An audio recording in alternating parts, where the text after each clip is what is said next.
প্রাথমিক ফলাফল আসতে শুরু করেছে। আমাদের ধারণা রাত্রে 11টা পর্যন্ত হয়তোবা এটা একটা শেপ নিতে পারে। এখনই অগ্রিম কিছু বলা আমাদের জন্য সমীচীন নয়। দুপুরে অনেকে প্রশ্ন করেছিলেন যে আপনারা কতটা আসন প্রত্যাশা করেন। আমরা বলেছিলাম মহান আল্লাহর উপর আমাদের ভরসা, জনগণের উপরে আমাদের আস্থা আছে এবং আমরা আশা করি জনগণ সঠিক সিদ্ধান্তই ব্যালটের মাধ্যমে জানাবেন, ব্যক্ত করবেন। প্রাথমিক যে ফলাফল আসতে শুরু করেছে তাতে সেরকম একটা আভাস পাওয়া যাচ্ছে, কিন্তু এটাকে নিশ্চয়তা দেওয়া যাবে না। আমাদেরকে আরো কিছুক্ষণ অপেক্ষা করতে হবে ধৈর্য ধরে।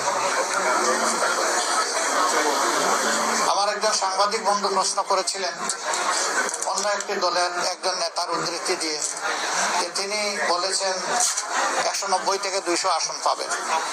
আমি তখন বলেছিলাম না, নির্বাচন কেবল চলছে, এখনো ভোট গ্রহণ শেষ হয়নি। এই সময় যদি আমরা এই ধরনের কোনো কথা বলি, এটা আমাদের সম্মানিত ভোটারদের প্রতি সুবিচার হয় না। এটা তাদের অধিকার, তারা কাকে বেছে নেবেন তাদের বেছে নেওয়ার শেষ সময়টুকু পর্যন্ত আমাদেরকে অপেক্ষা করা উচিত। সে সময় চলে গেছে, এখন গণনা শুরু হয়েছে। আস্তে আস্তে আপনাদের কাছেও বিভিন্ন জায়গা থেকে ফলাফল আসতে থাকবে, আমাদের কাছেও আসবে।